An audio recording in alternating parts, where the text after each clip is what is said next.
भैया जी कहीं मैं आपका एक बार फिर इस तपती हुई धूप में, इन पत्थरों के बीच में और वो तमाम सारे, क्या बात है, लोगों के बीच में आपका बहुत बहुत स्वागत है। यकीनन यकीनन बहुत ज्यादा टेम्परेचर, उन सब के बीच वो नन्हे मुन्ने भी आए हैं और परिवार के तमाम सारे लोग जो आज इस शो में, इस डिबेट में शरीक हो रहे हैं, उन सब का बहुत बहुत स्वागत करता हूं। बहुत बहुत शुक्रिया। कहां से आना हुआ आपका? दिल्ली से। हाँ जी, राजीव चौक से ही है। नहीं नहीं, रहती कहाँ हैं? सीलमपुर हैं? सीलमपुर अरे तो सीलमपुर बताइए ना, हमने राजीव चौक में ही घर ले लिया क्या? बहुत बहुत शुक्रिया, thank you so much. Metro station है राजीव चौक दिल्ली का। लेकिन आज आपसे जहां से मैं मुखातिब होना चाहता हूं, जहां से मैं बात शुरू करना चाहता हूं, चुनाव का थोड़ा सा, गर्मी खत्म हुई है, सरकार बन गई है, लेकिन गर्मी जो भीषण पड़ रही है, उस पड़ रही गर्मी में पानी एक ऐसी समस्या है जो सामने खड़ी हुई है। यकीनन आपकी बातचीत करेंगे, जो आपको लग रहा है मैं उसी पे लौट आऊंगा। मुझे मालूम है जिस पे आप बातचीत का रुख हमेशा रखते हैं, मैं उसी पे लौट आऊंगा। लेकिन मुझे कभी कभी लगता है कि वो लोग जो नन्हे मुन्ने, जिनके हाथ में बाल्टियां हैं, जिनके हाथ में बर्तन है, वो जो रो में खड़े होते हैं, लाइन लगा के खड़े होते हैं, जो शहर पानी के संकट से जूझ रहे हैं, उनका जिक्र होना बहुत जरूरी है। जो सबसे बड़ी खबर है, जिस पर आपकी सबसे बड़ी खबर है, उस पर मेरी नजर है, और जो यकीनन जो सामने आपके स्क्रीन पर दिख रहा है इस समय, दिल्ली यकीनन यकीनन सुप्रीम कोर्ट तक मामला पहुंच गया। सुप्रीम कोर्ट को कहना पड़ गया कि क्या इंतजाम है, और जो पानी की बर्बादी या जो लीकेज है उसको लेकर बातचीत है, और उन्होंने भी इस पर टिप्पणी करी। लेकिन वो जो शहर, चाहे वाराणसी हो, 13 मोहल्ले मुझे बताए गए, शैलेंद्र जी, 13 मोहल्ले जिसमें हैंडपंप से लेकर तमाम सारे चीजें जो हैं या तो खराब हैं या वहां पे इंतजाम नहीं हो पाया। तो ये तारीख है 2 जून की, 3 जून का ये किस्सा बता रहा हूं। चाहे वाराणसी हो, पानी का गंगा का जलस्तर वहां पे गिरा, पानी का संकट गहराया वाराणसी में। चाहे हम बात करें इंदौर, लगभग 80% पानी है, 60% पानी जो पानी टैंकरों से आता है, इंदौर की बात करें, उज्जैन जी, मध्य प्रदेश के शहरों की हम बात कर रहे हैं, महाराष्ट्र की हम बात कर रहे हैं, जहां पानी का संकट इस वक्त सबसे बड़ा है। इस खबर पे लगातार हमारी नजर है, हम बातचीत भी करेंगे। आपकी अगर कोई बात है आप जरूर कहेंगे, हम तक पहुंचने का, हम आप तक पहुंचने की बराबर लगातार कोशिश करेंगे। लेकिन जो मेहमान यहां पे मौजूद हैं, मैं उनसे आपका तारुफ कराना चाहूंगा। सुभाष राय जी कांग्रेस का पक्ष रखने के लिए आएंगे, अभी तक पहुंचे नहीं हैं। रुचिका अग्रवाल जी, कोई बात नहीं, देखिए ये जनता की डिबेट है, आगे पीछे होता रहता है, कोई चल रहा है, कोई पहुंच गया, कोई आ रहा है। हाँ जी, जाम में फंस सकता है आदमी। No no no no no no no no no no. कुछ लोग तो जैसे जैसे कांग्रेस का नाम सुन लेते हैं, डंडा लेकर ऊपर चढ़े आते हैं। अरे ऐसा नहीं है साहब, हुजूरे आली, समझने की कोशिश करिए। इस देश का जनतंत्र, लोकतंत्र पे विश्वास रखिए। कांग्रेस नहीं नहीं, जानम समझा तो करो।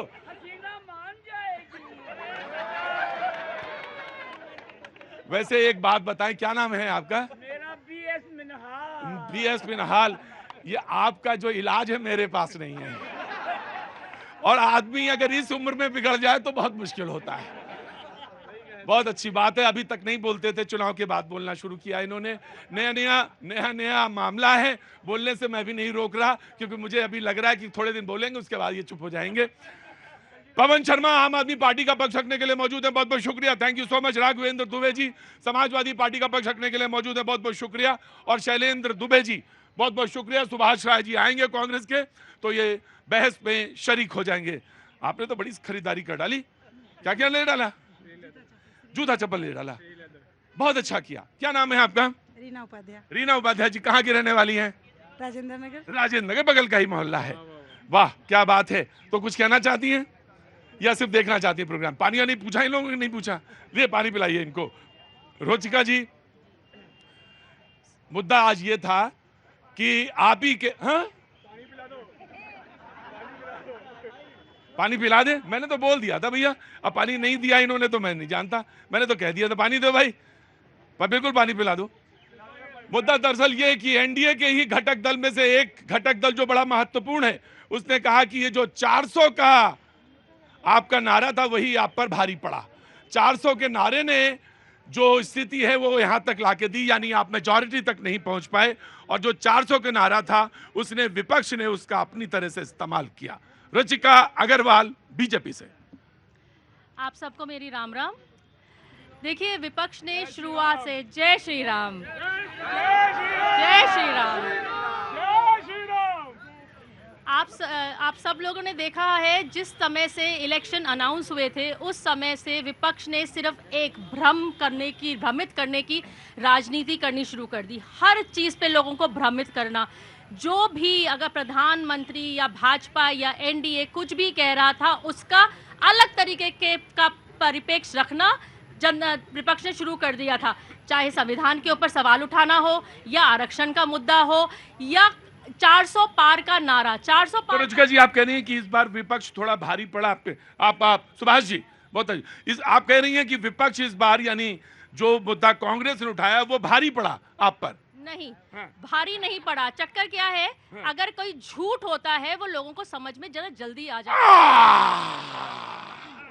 काम की बात जो है वो कह रहे थोथा दे उड़ाए। क्या नाम है आपका? मेरा रहमान हुआ। रहमान भाई, कहाँ से आना हुआ? मैं तो वैसे बिहार से हूँ। बिहारी से बोला करिए। वो कहा दिल्ली में तो आ गए होंगे, जैसे हम आए आप आए। तो बिहार में कहाँ के हैं? दरभंगा। दरभंगा के। कुछ कहना चाहते हैं? इन्होंने कहा कि इनकी जो बात थी उसको विपक्ष ने ले उड़ी। हाँ जी। ये बीजेपी का जो ये था 400 पार का नारा, हाँ। तो ये विपक्ष जो ऐसा उसके साथ कर दिया है इंडिया अलायंस ने, हाँ। वो डरी हुई है। और मोदी प्रधानमंत्री बन तो गए हैं, हाँ। लेकिन सहमे हुए हैं कि कब मेरा कुर्सी छिना जाए वो मुझे पता नहीं। प्रधानमंत्री जी सहमे हुए हैं। मैं आया, रुचिका जी आया ना, नाराज ना होइए। अरे नाराज होने क्या बात है? अब बोल रही है, विपक्ष बोल रही है या जनता बोल रही है, वो सर माथे पे होना। चाचा के साथ है ना। हाँ जी। तो ये है, वो भी नीतीश चाचा के साथ है। वो तो कब पलट तो भरोसा मोदी पे तो है, चाचा पे नहीं है। गजब। अरे वेट अ मिनट। नहीं जी। समाजवादी पार्टी, वैसे तो कांग्रेस आ गई है, तो मैं कांग्रेस से, लेकिन 2 सेकंड रुकना पड़ेगा आपको जी। समाजवादी पार्टी, इनके लिए एक चौपाई बहुत चौपाई सुना रहे हैं ना। सुनाते हैं। सुनाइए। धन मद मत परम बाचाला, मतलब धन सत्ता के धन में मस्त हैं और बाचाल बहुत है, मतलब बोलते ज्यादा। 400 पार का नारा दे दिया। उग्र बुद्धि और दम में विशाला, मतलब बुद्धि भी उग्र हो रही है और दम इनका बहुत बड़ा हो रहा है, तो इसीलिए ये हारे। और हारे कहाँ? हार ही गए। 263 सांसद कम हो गए। 63 सांसद कम हो गए, हार गए। 400 का नारा। क्या बच्चे कितने नंबर आए? बोले 100 आ रहे। इधर आइए। क्या मतलब आ रहे? ऐसा नहीं बुलाया जाता। बोले नंबर कितने आए तुम्हारे 100 में? बोले 90। बोले इस बार कितने आए? बोले इस बार आए 60। तो बोले कि हारे या जीते? बोले सरकार तो गई, क्लास तो बन गई, फर्स्ट क्लास आ गई, लेकिन नंबर जरूर कम हो गई। ये बात तुम्हारी मैंने मान ली। हाँ जी, आराम से रुचिका जी। हाँ, ये इसी के कारण रहा कि अहंकार इतना ज्यादा हुआ कि खुद ही 450 पार। अगली बार हमें लग रहा कि अगर थोड़ी बढ़ जाती 500 पार। बोले अगली बार कुछ भी हो सकता। जी Ruchika, now you please respond. देखिए, अभी तक बार बार रीलॉन्च करने पे एक बच्चा बार बार फेल हो जाता है और सडनली उसे ग्रेस मार्क्स देकर पास कर दिया जाता है, तो वो उछलने लग जाता है। वो उसका उछलना बिल्कुल वैलिड बनता भी है, परिवार का भी और उनका भी।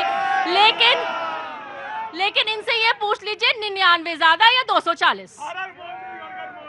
रुचिका जी, मुझे एक चीज पर एतराज है, और वो एतराज इस पे कि एक बच्चा वही बच्चा जवान होके दुगने पहुंच गया, और आप बच्चा ही बच्चा कहती रह गई। आप बच्चा ही। रुचिका जी, हकीकत को देखने की कोशिश करिए। और आप कितना कहेंगी? कहते हैं कि एक बार अगर पीठ दीवार से लग जाए तो उसके बाद पीछे नहीं जाती। Now you have to say anything else. आपको नई चीज लानी पड़ेगी, तो कांग्रेस विल रिस्पॉन्ड नाउ। जी, मैंने कह दिया, आपको रिस्पॉन्ड करना करिएगा जी। प्रतीक जी, रुचिरा जी के सोच पर मुझे हंसी आ रही है।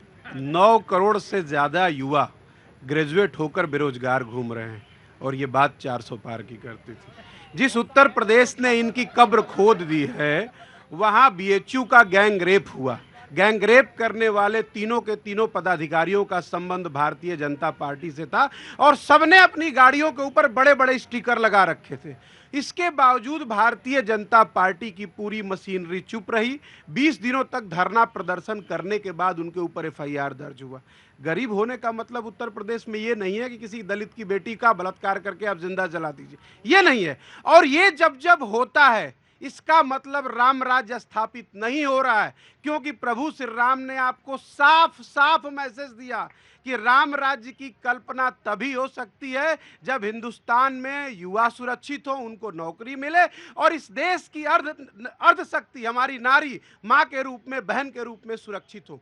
अमित शाह जी कहते जरूर हैं कि उत्तर प्रदेश में रात को भी कोई सोने के गहना पहन के चल सकता है, लेकिन अक्सर अगर आपके ही समाचार पत्रों पे हम देखते हैं और न्यूज में सुनने को मिलता है कि छीना झपटी की घटनाओं में लोग मर गए, उनके गले में कटासे आ गई। लेकिन उससे भी इंपॉर्टेंट ये है कि जो पिछले 10 सालों में या पिछले 7 सालों में उत्तर प्रदेश को इन्होंने जो एक प्रकार से क्या कह सकते हैं आप बलात्कार की राजधानी बना दिया और पूरा तंत्र चुप। एक तरफ आप बात करते हैं धर्म की, हमारा वो हिंदुस्तान है जहां नारी के सम्मान के लिए रामायण भी हुआ और ठीक, महाभारत भी हुआ। मैं आया आपके पास, लेकिन फिर भी कहा है कि राज्य तुम ही करोगे, कहा कि खड़ाऊ तुम ले जाओ। नहीं नहीं नहीं नहीं, अरे नहीं नहीं, देखिए कहने का, देखिए सुनना चाहिए। आप रिएक्ट करिए, आगे आइए, आगे आइए। हाँ जी बोलिए। नहीं कुछ भी जैसे ये कहते हैं बलात्कार की राजधानी बना दी। भाई साहब जरा बताएं आप, आज पूरे उत्तर प्रदेश की बात करूं तो सबसे ज्यादा शांत प्रदेश है वो, और सबसे ज्यादा यदि किसी से काम हो रहा है तो उत्तर प्रदेश में काम हो रहा है। सिर्फ आपकी आवाज नहीं, पूरी हिंदुस्तानी, पूरी दुनिया की आवाज है आज के डेट में, पूरे दुनिया की आवाज है। और फिर ये भी सवाल पूछ, नहीं मैं जवाब दीजिएगा, हर चीज का जवाब है, हर चीज का जवाब है, लेकिन वो अपनी बात कह रहे। अरे नहीं, नाराज नहीं होते, नाराज नहीं होते। हाँ जी एक मिनट। देखिए भाई साहब ने कहा कि उत्तर प्रदेश इस समय बलात्कार का राजधानी बन गया है। भाई साहब आप याद रखिए, निर्भया कांड इसी दिल्ली से हुआ था, तब आपकी सरकार थी, उस समय आप शांत क्यों थे? आज माननीय योगी जी के नेतृत्व में उत्तर प्रदेश किस तरह चल रहा है, अपराध की ग्राफ बहुत गिरी है। लेकिन आज भी मेरा उत्तर प्रदेश, मैं भी उत्तर प्रदेश से हूँ और महादेव की नगरी से हूँ। माननीय मोदी जी वहीं नेतृत्व कर रहे हैं, तीसरी बार हैट्रिक मारे हैं। और नहीं सुनिए, एक मिनट और सुनिए जी, अपराध का ग्राफ अब यूपी में कम है, इस बात को नोट कर लीजिए। और रही बात, आज एक चीज बता दें फिर से आपको, आज भी नेतृत्व उत्तर प्रदेश से ही हो रहा है। अगर 35 सीट यूपी में नहीं मिलता तो आज आप कहने के लायक नहीं होते कहीं। कल बहस चल, मैं दे दूंगा, आप ही को दे दूंगा। ये तो बिल्कुल ऑफ कोर्स आप ही को चांस मिलेगा, मैं कांग्रेस को दे दूंगा। और अगर आप मांग रहे हैं तो ना दूं तो ये गलत है, ये तो बिल्कुल गलत है, मैं बिल्कुल आपको दूंगा। लेकिन मुझे कल एक बहस हो रही थी और बहस में आपने कहा था कि वो आ रहे थे तो बैसाखी, कांग्रेस जो है, एनडीए जो है बैसाखी पे। ये पलट के सवाल किसी ने पूछा कि मुझे बताइए कांग्रेस बैसाखी पे है या नहीं है उत्तर प्रदेश में। मैं सिर्फ उत्तर प्रदेश नहीं पर बाकी सब पे बात कर लेता हूँ, तो सवाल तो ये भी पूछा जा सकता है ना। आपने हाथ उठाया था जी, पूछिए। मान्यवर ने जिक्र किया कि आप काशी से हैं, प्रभु मैं गाजीपुर की धरती से हूँ। क्या बात है, वाह। बताइए, एक मिनट, थोड़ा आराम से चुनाव बीत गया है। हाँ। मुझे ये बताइए कि जब बीएचयू में मालवीय की बगिया में एक बिटिया का बलात्कार हुआ था तो आपने आवाज उठाई थी या उस दिन आपने गले में पट्टा डाल? एक मिनट, गले, अरे भाई रुको, निर्भया, अरे रुको निर्भया, एक मिनट रुकिए, सुनिए भगवान, अरे सुन तो लीजिए, महादेव ने 2 ठो कान दिया, सुनिए। निर्भया का बलात्कार हुआ, बलात्कारियों को फांसी दी गई, उत्तर प्रदेश की तरह संरक्षण नहीं दिया गया। कुलदीप सेंगर याद है, नित्यानंद स्वामी याद है कि नहीं याद है? उन तमाम लोगों ने जिन बेटियों और महिलाओं का बलात्कार किया, उनके परिवार को मार दिया गया। तब आप कहाँ थे? नहीं तो नित्यानंद बीजेपी में है, वो और सेंगर साहब बीजेपी में है। जिस दिन ये घटना घटी थी और उसके बाद ये तमाम क्रिया प्रतिक्रिया हुई, उस दिन वो बीजेपी में थे। आज उनकी पत्नी विधायक की लड़ी और हार गई। ये तो दिखाने की फॉर्मेलिटी है कि जब इतने दबाव के बाद आपको निष्कासित कर दिया और फिर पत्नी को टिकट दे दिया। वो झारखंड में कौन थे जो कांग्रेस के लीडर थे, युवा वाले? बता दीजिए। देखिए, रुकिए, उनको कहने का पूरा हक है, वो बोलने का हक है। और ये डिबेट है और ये विमर्श है, कोई युद्ध नहीं हो रहा। रुको, युद्ध नहीं हो रहा जी, ना तो नीति। प्रतीक जी, एक महिला के नाते यहाँ पे मैं निवेदन करती हूँ सारी राजनीतिक दलों को कम से कम महिला की अस्मिता के ऊपर आप ऐसी राजनीति ना करें कि उत्तर प्रदेश का आंकड़ा आए तो संदेश खाली का या मणिपुर का एक एक महिला भारत की आन बान शान है। आप सबका दायित्व है, अगर आज आपको सरकार में मैंडेट मिला है तो ये आपका निर्वाह करना है। और दूसरी बात, आप हकीकत की बात कर रहे थे, एक हकीकत ये भी है कि 10 मार्च को आदरणीय राहुल गांधी जी ने मंच से, सार्वजनिक मंच से घोषणा करी थी कि नरेंद्र मोदी आने वाले समय में प्रधानमंत्री नहीं बन रहा, यह मर्यादा थी। और 9 जून को जब उसकी शपथ हुई तो सब टाइटाई फिश, और आज जब मंत्रिमंडल बना है तो देश में 2014-19 के मुकाबले 72 मंत्रियों के साथ 61 मंत्री नरेंद्र मोदी यानी कि बीजेपी सरकार के, 11 मंत्री घटक दल के हैं। और ये जो लोग वीर तुम बड़े चलो, धीर तुम बड़े चलो, नीतीश जी के पीछे पीछे साथ चल के इंडी गठबंधन को इन्होंने जब करा और जब उसके बाद उनको ही नहीं दे संभाल पाए, आज ये वो जो शादी होगा ये नीतीश उनकी, तो ये 3 तलाक वाले सामने आ गए कि कब ये शादी टूटे और हम उसका मजा लें। क्या बात, हाँ जी। हमारी सीटें तो 400 आई है, पर हम जीएसटी 28% लेते हैं तो हमने 28% कटाई है हमारी जीएसटी। आप जोड़ दो 28% काट के उतनी सीटें हमारी आई है, इसलिए हम 400 से कम नहीं है। क्या काम करते हैं आप? हमने जीएसटी दी है। आप क्या काम करते हैं?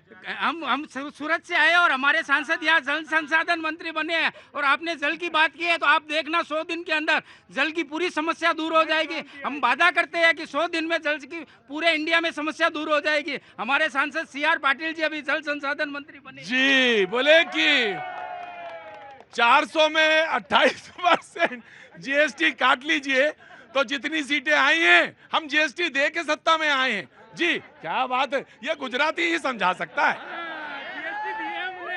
हाँ, ये बात गुजराती ही समझा सकता है कि देखो भाई आए तो 400 लेकिन 28% जीएसटी दी है हमने। हाँ जी, हमारी बिहार की बात अरे बिहार की बात, अरे रुकिए, लड़ाई ना करिए जी। क्या नाम है? गुड्डू कुमार। अरे वाह गुड्डू कुमार जी, कहाँ के रहने वाले हैं गुड्डू जी? डिस्ट्रिक्ट रहने वाले। क्या क्या, अरे भाई आपके यहाँ तो मांझी साहब मंत्री बन गए। मंत्री बन गए। हाँ तो बोलिए गुड्डू जी। तो हमारे बिहार ने जो यूपी में घटा हुआ मेरे बीजेपी को, वो बिहार ने पूरा कर दिया। और मेरे चिराग पासवान जी ने खासकर जो हीटर रनर है वो ऐसा बैट्समैन है कि सारे को चित कर देते हैं। और उसने वो बात किया। अब आज भी वो मोदी मतलब वो बैट्समैन कैसे भी हो, लेकिन एक बात तो मैं जानता हूँ कि वो पिच ऐसी बनाते हैं कि हर पिच में वो वही रहते हैं। तो जब हाँ, ये तो उनकी सबसे बड़ी खूबी है। जी जनाब आली, आम आदमी पार्टी, कहाँ से शुरू करेंगे आज? गुलदस्ता चल रहा है। हाँ रुके जी, मैंने बोलने दीजिए। गुलदस्ता चल रहा है। देखिए सरकार तो जोड़ तोड़ के बन गई है, गुलदस्ता वाली सरकार बन गई है। हर राज्य में दर एक गुलदस्ता लेके घूम रहे हैं, कब मुरझा जाएगा पता नहीं है। अब लोगों को मनाने के लिए गुलदस्ता लेके घूम रहे हैं। अब इनको बताना चाहिए था। मुझे लगता है कि चुनाव हो गया है, देश की जनता ने मैंडेट दे दिया है। अब ये मुद्दों में बात करें। कोई भाई कह रहा था कि 15 लाख का वादा किया था, बुलेट ट्रेन में 15 लाख रुपए लेके आ रहे हैं, कैसे आ रहे हैं पैसे सारे वो। और जितने सारे वादे किए थे, युवाओं की बात करी थी, महिलाओं की बात करी थी, महिलाओं की बात बहन जी कर रही थी। चुनाव से पहले भारतीय जनता पार्टी ने चिल्ला चिल्ला के कहा कि महिलाओं को आरक्षण देंगे। मैं जानना चाहता हूं उस आरक्षण का क्या हुआ। आज इनकी कैबिनेट बन गई, कैबिनेट के अंदर कितनी महिला इनकी आ जाएं? कोई महिला के देखिए, इनके पास कोई ऐसा मुद्दे नहीं है जिसपे कि लोग न तो उन्हें वोट मांगे, आज तक वोट मांगने के बाद न मुद्दों पे बात कर पा रहे। अब सरकार कब चली जाएगी पता ही नहीं है, गुलदस्ता के पीछे पड़े हुए। आप जानते थे अच्छी तरह से कि महिला का आरक्षण तभी, महिला आरक्षण जो है वो तभी हो सकता है जब पहले जनसंख्या का गणना हो जाएगी। आप जानते हैं, लेकिन उसके बाद भी आप बोलते हैं।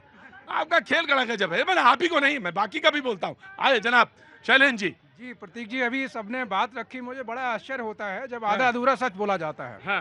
देखिए, किसी भी समाज में बिल्कुल अपराध मुक्त समाज हो जाए ये असंभव है, कभी नहीं हो सकता। आदिकाल से नहीं था तो अभी कैसे, आज कलयुग में कैसे हो सकता है। लेकिन आपको देखना इस पैमाने से पड़ेगा कि पहले की तुलना में चीजें जो सुधार की तरफ जा रही हैं, नहीं जा रही हैं। अभी उत्तर प्रदेश की बात की, मेरा गृह राज्य है, जितने भी हीनियस क्राइम है, हत्या हो गया, बलात्कार हो गया, उनमें लगातार जो है डिक्लाइन हो रहा है। तो ये इंप्रूवमेंट है या नहीं है? दूसरा, 28 राज्यों में क्राइम के मामले में, गलत क्राइम के मामले में एनसीआरबी का डेटा है। देखिए आप में तो नहीं बोले थे, आप मतलब पढ़ लिख के बात करिए। सुना, ये समाजवादी पार्टी वाले नया सीखे। आ रहा हूँ ना 28 राज्यों में 20वें नंबर पे उत्तर प्रदेश आता है, जो जनसंख्या में सबसे बड़ा राज्य है। तो क्या ये मतलब जो है आपका अप्रिशिएबल है या नहीं है? अभी बड़ा जो फूले नहीं समा रहे, अयोध्या की बात कर रहे हैं कि अयोध्या में जीत गए, या वाराणसी में अभी जो कुछ स्टेटमेंट आ रहे थे कि वहां से वो प्रियंका जी लड़ जाती तो 2-3 लाख से हार जाते। अरे लोकतंत्र में आपको जो है दुहाई देनी चाहिए कि इस देश में अगर इस तरह का मैंडेट आया तो मतदान के बाद जो है जिस दिन मतगणना होनी थी उससे एक दिन पहले किस तरह के स्टेटमेंट आ रहे थे। तो ये देश के लिए बड़ा सुखद है कि इस तरह का जो मतलब मतदान हुआ और जिस तरह का लोकतंत्र है वो सम्मान के लायक है। सम्मान के लायक। मैं आया बिल्कुल आया। बातचीत के सिलसिले को जारी रखेंगे, लेकिन मैंने आपको बताया था कि आपकी खबर हमारी नजर। मैंने पानी की बात से बातचीत शुरू करी थी, लेकिन मैं पहुंच गया वहां जहां आप जिसके लिए जमा हुए थे। जी मैं आ गया, नौजवान के पास आया। शैलेंद्र जी आ रहा हूं मैं। जी क्या नाम है भैया? नकुल गुप्ता। नकुल गुप्ता जी कहाँ से आए हैं? हरदोई यूपी। हरदोई यूपी, सीतापुर, शाहजहांपुर, हरदोई। जी बोलिए। भैया जी ये सपा और बसपा वाले और बीजेपी आपस में लड़ती है, गरीब के ऊपर क्यों नहीं बोलते कुछ? गरीब आज मर रहा है। गरीब की तनख्वाह महीने में 8,000 रुपए, 8,000 रुपए तनख्वाह मिलती है, 4,000 5,000 किराया दे देता है, क्या खाएगा? ये आपस में लड़ते हैं और सिर्फ ये दिखाने के लिए लड़ने के लिए आते हैं। 8-10 हजार रुपए सैलरी है। अरे फोन तो 4,000 वाले के पास भी है, मोबाइल तो आज 2-4-5 हजार वाले के पास भी है मैडम। आप क्या कह रही थी? हम कह रहे हैं कि सैलरी अभी 8,000 गिना रहे हैं और फोन देखिए एंड्रॉइड रखा हुआ है, स्मार्टफोन रखा हुआ है। कहाँ से भैया? अभी मैं वाराणसी से आ रही हूँ। हमारे यहाँ जितने नाविक हैं, जितने छोटे दुकानदार हैं, आज जाके उनसे पूछिए, आप 8,000 के लिए रो रहे हैं, वो 80-80 हजार 90-90 हजार महीने के कमा रहे हैं, शायद उससे ज्यादा। अब मैं आ गया। मैं तुम्हारे ही पास आऊंगा। अरे भाई मैं तुम्हारे ही पास आ रहा हूँ। जी बोलो। भैया जी जो सच्चाई है ना वो कड़वी लगती है। भाई एक बात सुनो। अरे हाँ जी क्या हुआ? इनको कड़वी लगी है। नहीं देखिए कोई कड़वी नहीं है। अब ये बात कह रहे थे 10,000। मैंने आपसे कहा था कि आपके पास संयम है, लेकिन आप दिखाना नहीं चाहते। संयम दिखाइए। मैं आप किसी पार्टी के बारे में नहीं बोल रहे थे। आपने एक बात रखी कि जो 10,000 15,000 रुपए कमाता है वो कैसे खाना खाएगा। ये मैं बात कर रहा हूँ। मुद्दा ये था।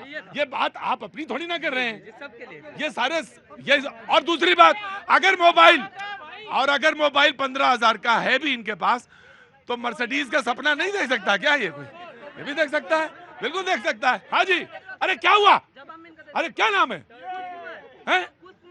कुश कुमार। कहाँ से आए हो? I am from Bihar. तो मैं समझ गया जैसे अंग्रेजी बोला तुमने। लेकिन एक बात बताओ, इतना नाराज होकर नहीं करते। वो भैया एक बात कह रहा है, हरदोई से आया है, अपनी बात कह रहा है हरदोई से। अब बोलो आई एम फ्रॉम बिहार। मैं भी अपना बात रख सकता हूँ। हाँ रख सकते हो। कहाँ से आए हो? सर एक ये आए कहाँ से हो? बिहार से हूँ। अरे फिर मारेंगे। बिहार में कहाँ से? शेखपुरा डिस्ट्रिक्ट पटना के पास पड़ता है। अच्छा बोलो। सर मैं बोल रहा हूँ इनका और उनका दोनों का आंसर दे सकता हूँ सर। नहीं तो आंसर सारे दे सकते हो। बिहार के आदमी को सारे आंसर आते हैं। एक बार इनका बोलो जल्दी। इन्होंने बोला कि आज मैं 8,000 रुपए दे रहा है। इनको पूछिए 2014 से पहले क्या इनको जॉब मिली है सरकारी? ये जो अभी बोल रहे हैं सरकारी जॉब चाहिए, आप बोल रहे हो। मैं BA फर्स्ट ईयर हूँ, लेकिन आज तक हमने जॉब का एक्सपेक्ट नहीं किया, क्योंकि हमने उस लेवल का पढ़ाई नहीं किया। ठीक है। और आप बोल रहे बेरोजगारी। आज हमारी 20,000 रुपए सैलरी है प्राइवेट जॉब में। अगर करना है ना, अगर किसी को काम करना होता तो भाई वो नहीं देखता है कि 8,000 20,000 रुपए मिलते हैं। ये अभी सबूत नहीं सबूत ना दो। मैं अरे सबूत नहीं मांग रहा। किराए का रुको भाई, किराए का मकान कितने का है? 3,000 का। 3,000 रुपए का। शादी हो गई है? नो सर, अभी शादी नहीं हुई है। तो 3,000 का तो वो हो गया। राशन पानी कितने का आ जाता है महीने में? 3,000 का। 3,000 का। तुम अकेले रहते हो? पार्टनर पे रहते सर। मेरा देखिए मैं 3 लोग रहता हूँ। हाँ। जिसमें से मात्र महीने का 2,500 रुपए आता है। हाँ ये बोल रहा महंगाई नहीं। लेकिन बेटा तुम्हारी तो शादी नहीं है, जोरू ना जाता। अल्लाह भी ऐसे नाता है तुम्हारा। लेकिन मैं ये कह रहा हूँ जिसके 8,000 का बात किया है। 8,000 मेरे कंपनी में, चलो मैं 11,000 हेल्पर का दिलाऊंगा। मैं 200 बंदा को अपने अंडर काम देता हूँ। मैं अरे बड़े आदमी हो तुम तो। भैया जी जो 8,000 रुपए मिलते हैं आज 8-10 हजार से ऊपर कहीं भी नहीं है। एक छोटा आदमी जो फैक्ट्रियों में काम कर रहा है उसको 8 से 10 हजार रुपए ही मिलते हैं। और 8-10 हजार रुपए के बाद परिवार चलाना। मेरे 3 बच्चे हैं।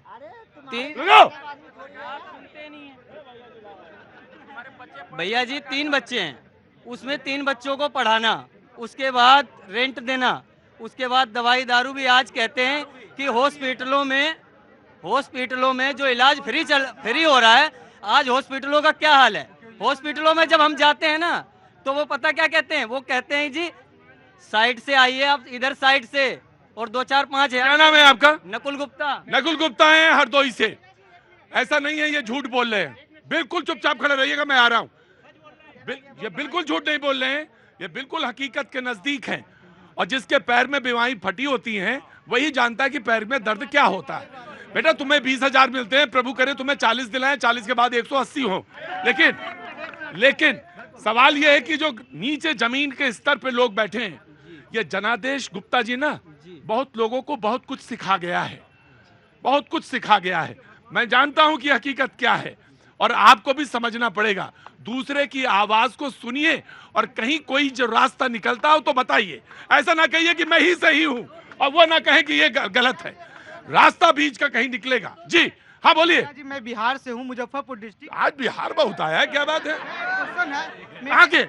मुजफ्फरपुर डिस्ट्रिक्ट से गायघाट ब्लॉक पड़ता है, वहाँ आरजेडी के एमएलए हैं और सांसद बीजेपी के हमेशा से हैं। आरजेडी के एमएलए हमेशा से है। मेरे गांव में न तो रास्ता है, न तो कोई स्कूल बढ़िया से चलता है, वहाँ भी भैंस बांधा जाता है, न कोई पानी की व्यवस्था है। कौन सा गाँव? बंटवारा पड़ता है सिवधा पंचायत में, गायघाट ब्लॉक में पड़ता है। ब्लॉक कौन सा है? गायघाट ब्लॉक। और मुजफ्फरपुर डिस्ट्रिक्ट बीजेपी का वहाँ सांसद सारे दिन सब दिन से रहा है, अभी भी राजभूषण चौधरी है। और आरजेडी का एमएलए। सभी पार्टी से मैं एक क्वेश्चन करता हूँ कि आप बताइए कि महिलाओं को अगर दलित आदिवासी अति पिछड़ा पर अगर बलात्कार होता है, महिला हमारी बहन बेटियों पर, तब कोई भी पार्टी के फॉरवर्ड का बंदा एक भी लफ्ज नहीं बोलता है किसी भी पार्टी का। और जब फॉरवर्ड पर बलात्कार होता है तो सारे झंडा लेके नीचे उतरता है। दूसरा क्वेश्चन है, मेरे पास प्रूफ है पूरे प्रवक्ता का, मंत्री का, मिनिस्टर का, सबको मैंने मैसेज जॉब के लिए किया हूँ। क्या कहता है पता है? भाई जॉब कहाँ से मिलेगा, नौकरी कहाँ से मिलेगी? मैं प्रूफ के साथ बता सकता हूँ। सभी प्रवक्ता का, मिनिस्टर का, एक दो नहीं भी होगा। नहीं वो कुछ नहीं। अरे सुनेगा कैसे जब देगा जॉब? वो दे रहा है जॉब दे रहा हूँ। जो मुझे जॉब, मेरे पास टैलेंट है। अरे तो जॉब चाहिए कि नहीं चाहिए? जॉब चाहिए मुझे, 2 जॉब। अच्छा ठीक है, ये दो रिज्यूमे बनाओ, उनको दो इनको। कोई है? जवाब देता हूँ सर। इनको बोलिए इनका एज कितना हुआ होगा अभी? ये इनका एज है 25-26 है। 31। अरे बाप रे बाप, 31। 14 का पहले आपको जॉब नहीं दिखा? मैं आया।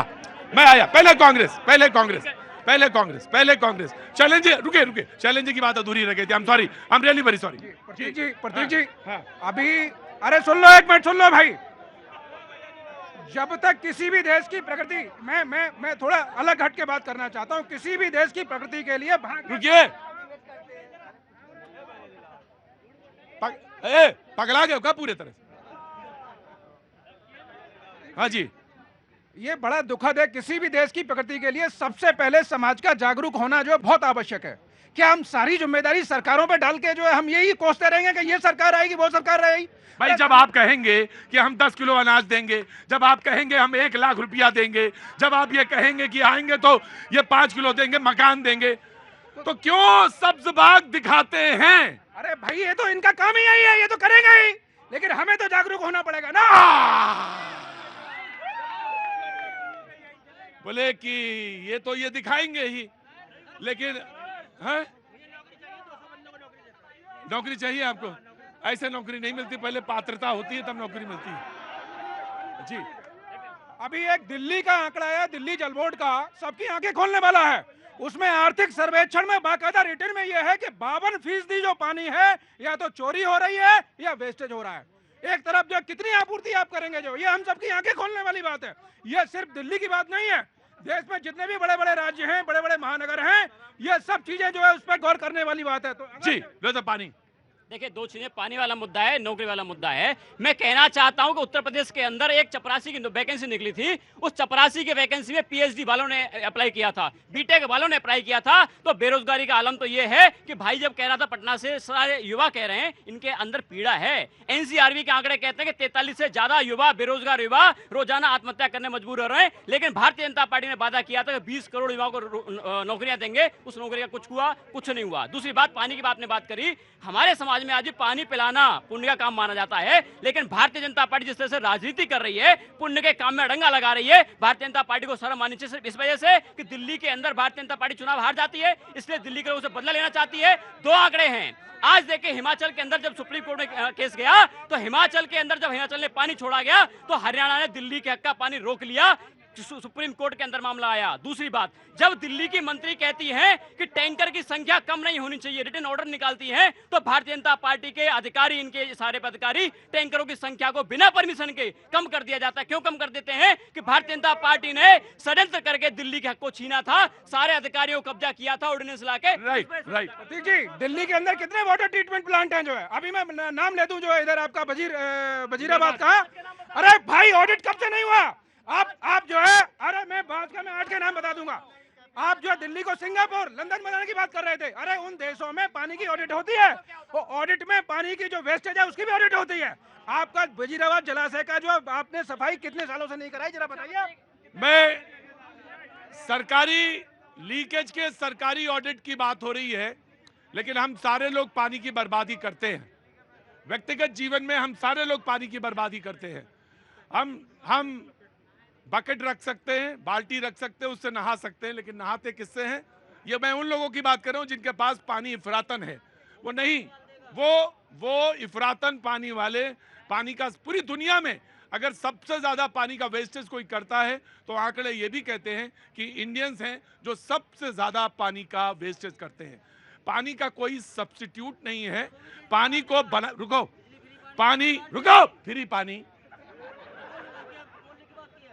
फ्री पानी, एक बोतल के साथ एक बोतल भी ले लो फ्री।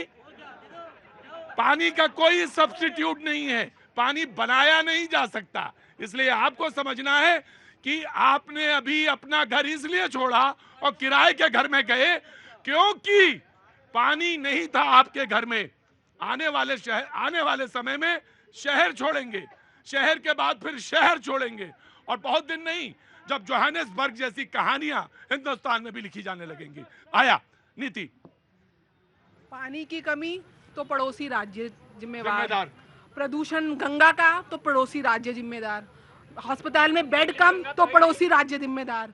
और आपने ये लोग वो लोग हैं जो दावा कर रहे थे पंजाब में 13 में आएंगे, 3 में सिमट गए और दिल्ली में 7 बजे शून्य हैं, जेल में बैठे हुए, जिन पे आरोप लगा रहे थे वो बाहर घूम रहे हैं। और आज 72% पानी की वेस्टेज के साथ 72,000 करोड़ से ऊपर दिल्ली जल बोर्ड घाटे पर है। बिजली का संकट दिल्ली में, बिजली को केवल लूटा शराब नीति के माध्यम से, दवाइयों के माध्यम से, नकली रिपोर्टों के माध्यम से। जो भी दिल्ली का बेड़ा गर्क कर सकते थे केजरीवाल ने करके अब जेल में अपना। राइट, कांग्रेस इन्होंने 2-3 बड़े गंभीर मुद्दे बताए, मुझे लगता है इसका 1 बाय 1 जवाब होना चाहिए, जरूर होना चाहिए। पहली बात यह कि मैडम बताना भूल गई कि नमामि गंगे का भ्रष्टाचार, कि माँ गंगा ने हमें बुलाया था। आज बनारस के जहाँ से इस कहानी शुरू हुई थी, उसी बनारस में हर घाट के बगल में वो तमाम गंदगी आ रही है, और नमामि गंगे का भ्रष्टाचार सीएजी की रिपोर्ट में मौजूद है। नंबर की बहस बाद में कर लेंगे। दूसरा एक मुद्दा भाई साहब ने जिक्र किया, जागरूक।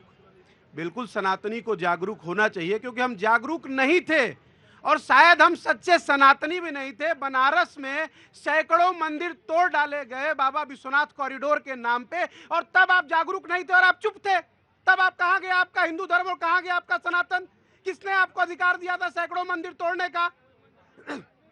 विकास की ये परिभाषा नहीं होती है कि आप दूसरे को श्रेष्ठ बताने के लिए स्वयं को तोड़ें। आपके पिताजी अच्छे हैं, मैं उनका सम्मान करता हूं, लेकिन आपके चाचा जी, आपके भाई और पूरे खानदान को मारकर उनको महान नहीं बनाया जा सकता। अगर आप बनारस हारे हैं तो उसका सिर्फ एकमात्र कारण ये आपका नंबर कम हुआ है। आपके कॉन्सेप्ट से बेसिक ही गलत है। बनारस हारे नहीं है, बनारस जीते हैं। अरे आप किस ख्वाब में हो? देखिए आप लोग अपनी जरा भ्रम की राजनीति से, झूठ से बाहर निकलिए। बहुत हो गया। यही आप लोगों ने जब गठबंधन बनाया था, मैं आम आदमी पार्टी के, हमारे साथी यहाँ पे बैठे हुए हैं, यही आम आदमी पार्टी थी जिनके साथ कांग्रेस ने गठबंधन किया दिल्ली में, लेकिन यहाँ पर 0 सन्नाटा इनका रहा और इन्होंने आमने सामने यहाँ पर लड़ रहे थे, साथ में लड़ रहे थे, और पंजाब में इन्होंने आमने सामने लड़ाई करी। मैं देख रहा था कि राजनीति की धार कितनी महीन हो सकती है और कितनी तीक्ष्ण हो सकती है। मंदिर बनाया जाए इस पर तो कोई राय नहीं थी, लेकिन मंदिर तोड़े गए इस पे राय है। जी जी एक मिनट, जी एक मिनट रुके, 1 by 1 बोल रहा हूं तो आराम से बोलिए। जी मैं आ रहा हूं।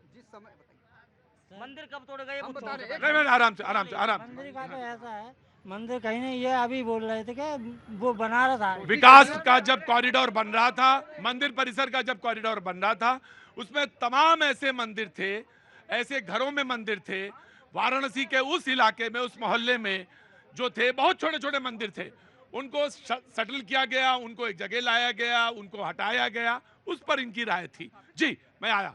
जी मैं ये पूछना चाहता हूँ कि क्या जरूरी है धर्म को राजनीति से जोड़ना, क्योंकि धर्म और नहीं, वो यही तो कांग्रेस तो नहीं करती है, लेकिन जहां जरूरत पड़ती है वहां करती है। सर यही तो नहीं होना चाहिए ना कि धर्म और राजनीति को अलग। जहां आप डूब रहे होंगे वहां नहीं करेगी या नहीं करेगी नहीं जानता हूं। सर और दूसरा सवाल मेरा उस भाई से था जो ये कह रहा था कि क्या 2014 से पहले रोजगार था, तो क्या भाई आप मुझे जवाब देंगे 2014 से पहले महंगाई कितनी थी? मूर्खों की तरह हल्ला न मचाओ। जी नमामि मेरा भाई साहब से यह पूछना। एक मिनट नहीं बार बार नहीं पूछेंगे। मेरा आम आदमी पार्टी के प्रवक्ता से यह पूछना होगा कि इन्होंने नमामि गंगे की बात की जो 2014 के बाद नरेंद्र मोदी नहीं कांग्रेस ने बोला नमामि। कांग्रेस ने जो बोला था, विपक्ष ने ये सवाल उठाया कि नमामि गंगे का इन्होंने चर्चा किया, तो 1985 में जब राजीव गांधी जी की सरकार थी तभी से गंगा एक्शन प्लान चल रहा था, तो उसका जवाब कांग्रेस सरकार ने क्यों नहीं दिया इतने दिनों में? मैं यह पूछना चाहूंगा। इस पे लगाना ये चाहिए था कि उस पे व्हाइट पेपर क्यों नहीं आया, उस पे आना चाहिए था। और अगर पैसा आया था तो वो उस पे कहाँ लगा और कितना लगा। जी आराम से 1 by 1। हाँ जी इनसे मैं पूछना चाहता हूँ, यमुना इनसे साफ नहीं हुई, बिजली के बिल आ रहे हैं लोगों के। आम आदमी पार्टी से। अरे नाराज खाए होते हैं यार। सर कोरोना में मंदिर गुरुद्वारे बंद थे, शराब के ठेके खुले रहे, इनसे कोई काम नहीं हुआ, तभी तो ये भ्रष्ट पार्टी है। नहीं ये गलत है, ये नहीं ऐसे ये ऐसा मत कहिए। हाँ जी आइए। अरे रुको भाई, पाजी हो गया, अब इतना ज्यादा नहीं। हाँ आगे जी, क्या नाम है? मेरा निकिता सिंह। निकिता कहाँ से हैं आप? मैं अरे आप ही तो पूछेंगे ना। अयोध्या से हूँ। अयोध्या से, वाह, अयोध्या से। जी बोलिए। सर एक बात पूछना चाहती हूँ, अयोध्या वालों को बर्बाद करके कौन सी जीत हासिल की है इन्होंने? कौन से, कहाँ बर्बाद किए? कौन बर्बाद किए है ना? गरीबों को बर्बाद किए हैं इन्होंने। गरीबों को अरे उनको जमीन देनी चाहिए थी, मंदिर बना के कौन सा उसमें पूजा करवा रहे हैं? अरे किसी के दिल में बनवानी चाहिए थी ना मंदिर। क्या किया है उन्होंने? कुछ भी नहीं किया, गरीबों का घर बर्बाद किया उन्होंने। आपका कहना है कि मंदिर घर खुद बर्बाद हुआ है, हम लोग आज सड़क पे सोते हैं। अंदर आइए।